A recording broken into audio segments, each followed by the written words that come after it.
Alright, what is going on, everybody? We've got another League video, but kind of more of a news update video rather than a progression video, because there's been a lot of changes going on that Jagex has been kind of not vague about. There's been a lot of hot fixes, a lot of silent updates that have gone into changing things that a lot of people don't really know about. They've posted a few things on Twitter if you want to check out their Twitter. They post a lot on there that they don't necessarily post on their on the website, the old school Runescape website, because a lot of it's smaller changes that don't warrant a whole news post. But some of them are pretty sneaky, and a few of them you probably have heard about or even noticed for yourself.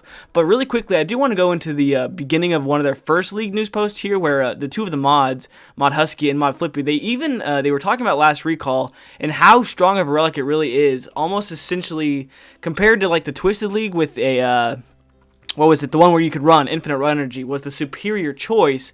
They're almost saying here how last recall is also the superior choice, because they didn't necessarily think about how the seed pod is automatically unlocked if you choose Kandarin, so you have that immediate teleport back no matter what. And it's kind of an oversight, they said, essentially like the Tier 1 Relic in the Twisted League, but not. It's still good to see that there's still a clear variety, because I think the meta now is the one where you get plus 12 in all of your skills. That's kind of the clear superior choice, the big brain move for the first relic, which I didn't know at the time, because I wasn't the meta at the time, but now it is. That's fine. A lot of the earlier updates in the I'm still on the news post. Good. A lot of the earlier ones were just essentially like things like tasks not unlocking, certain tasks not working if you did the requirements, like correctly completing the steal from a gym stall task, draining strikes now correctly round up the damage. A lot of just minor things. See, here's some more hot fixes. The Master Relic now works. Like, just a lot of oversights on their part that they didn't see. Upcoming fixes for things like making a potion of amulet, or a potion with the amulet of chemistry actually completing as well and turning it into a 4-dose.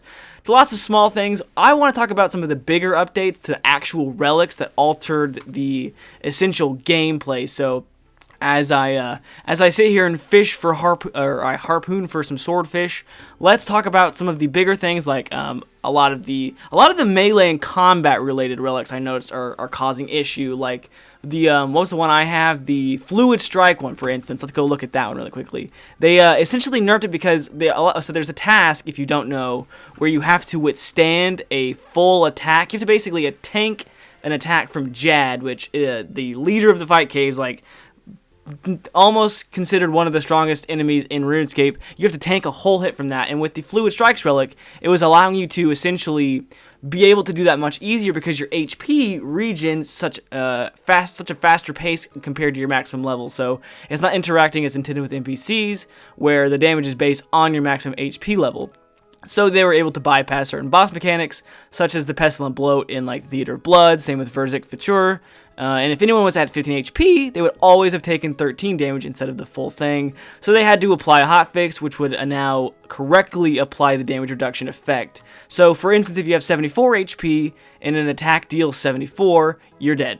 You're dead, son. But if you have 75 and it deals 74, so not past your maximum HP, it's reduced to the 63 and you'll live. So you'll no longer be able to tank the more HP than you actually even have, if that makes sense. It's kind of confusing, but I think they mostly, it's not a huge change per se, but they basically just did it because a lot of people were cheesing that task, and it was kind of ruining it for people that didn't have that relic, because it was much simpler to complete. And I'm pretty sure it's like a 250, 500 point task. I don't know, it's a lot of numbers, and you know, I ain't no freaking nerd. So the next thing I want to talk about is kind of how, like I was saying earlier, how the last recall relic is essentially not necessarily the superior choice for that tier of relic, but it's kind of considered to be the meta. They had to update it, of course, because it was the popular choice that everybody had, and it was breaking the game. Last recall was essentially, if you don't know, if you didn't choose it for whatever reason, it allows you basically to teleport back to wherever you just teleported from one time.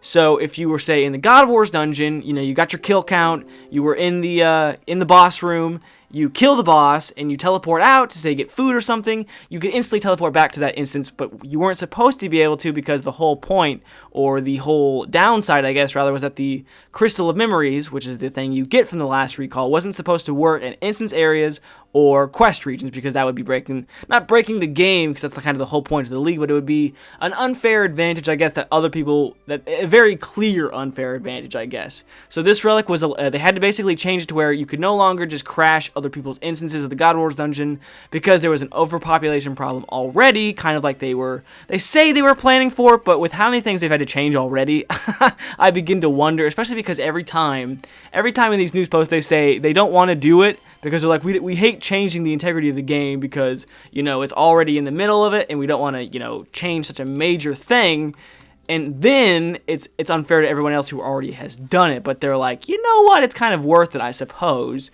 But like I said, it hasn't really affected me yet. I guess it is kind of a big deal, but they've applied a hotfix basically where if you have kill count, you'll never have to re-get it. So once you have killed however much you need to get into the boss room to kind of counteract the changes or the nerf to the last recall relic, they're now like, you know what, you just keep all your kill count. Whenever you come back, you're going to be good to go. You don't have to re-get it all. Once you kill the boss, then, you know, it's business as usual, I suppose. So the last little minor fix they've done that I want to get into before we get into kind of the meat of the video is another change to one of the melee relics, the, what is it called?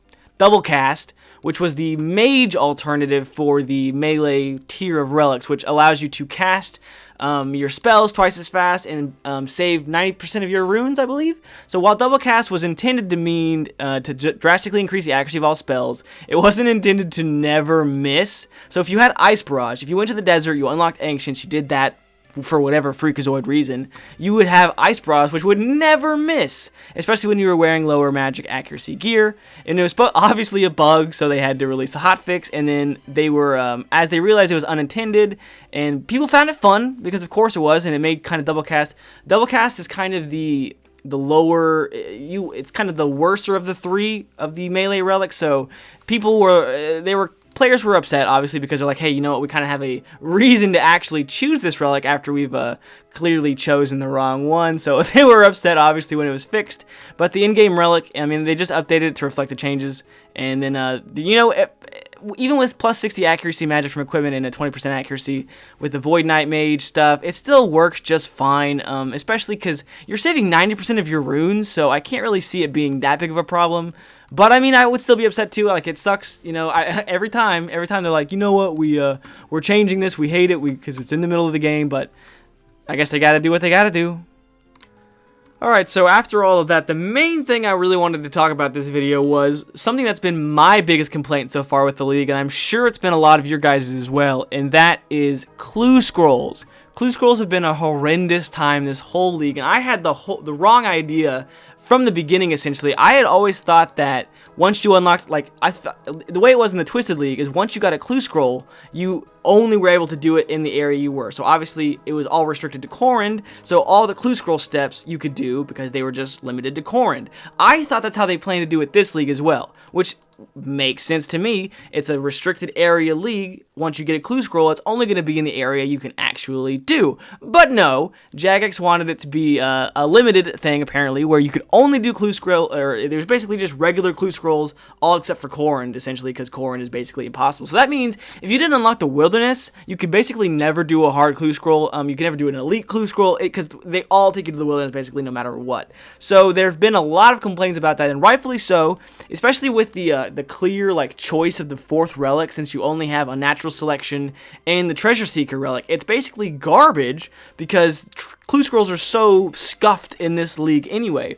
So Jagex finally, they came out and started talking about how they were hearing all of our complaints, and they had a couple of propositions, essentially kind of changing it to how it was in the Twisted League, changing clue scrolls so they're completable only in the areas you've unlocked. And as they said it would take too much time to change beforehand, they're like, you know what, enough people are complaining, we'll freaking do it. So clue scrolls would only give steps that are completable in the regions you've unlocked, which was, I thought, the clear decision from the beginning, but what do I know? I don't work at Jagex. I got a fishing level, excuse me.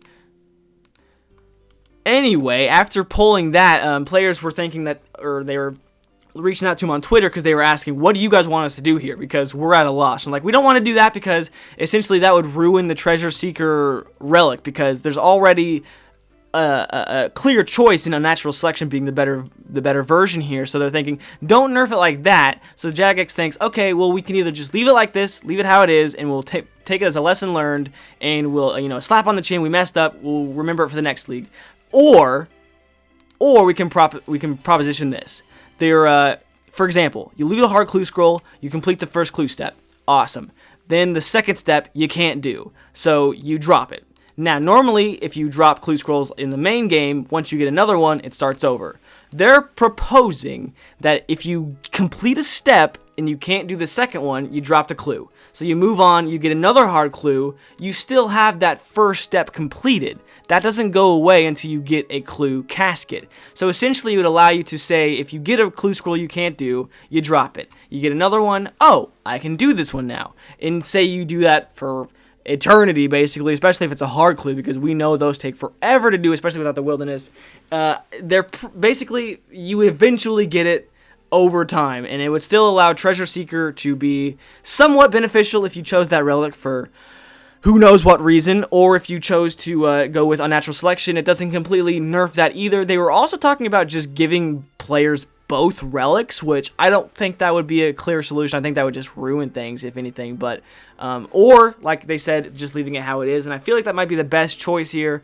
They've changed enough, man. They've done so many major updates to this league already. Like, what's the point of, like, the meta changes so much because people either aren't happy with what they chose, or there's some other problem, and it basically just comes down to the community being the community. But what do I know? I'm part of that community. You know, there's been lots of changes. Hopefully things kind of slow down now. The league is only like a month old now. It's been like maybe not even a month, maybe like a couple of weeks.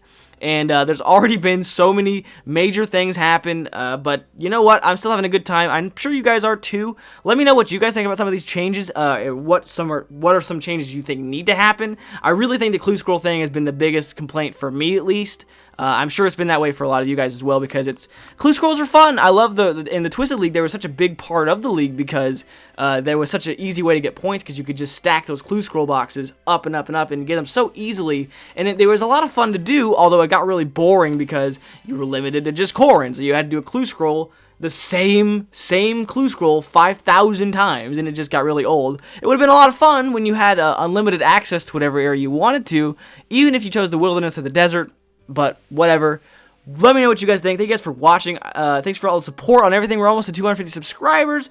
Once I hit 300, I'm sure I'm going to do something crazy, scary on my Hardcore Iron Man. That's what I've done so far. So thank you guys for all of that support. I love you guys so much. Thank you for watching one more time. And I should hopefully have a Trailblazer progress video up tomorrow. So look forward to that. But until then, boys and girls, I will see you next time. Bye!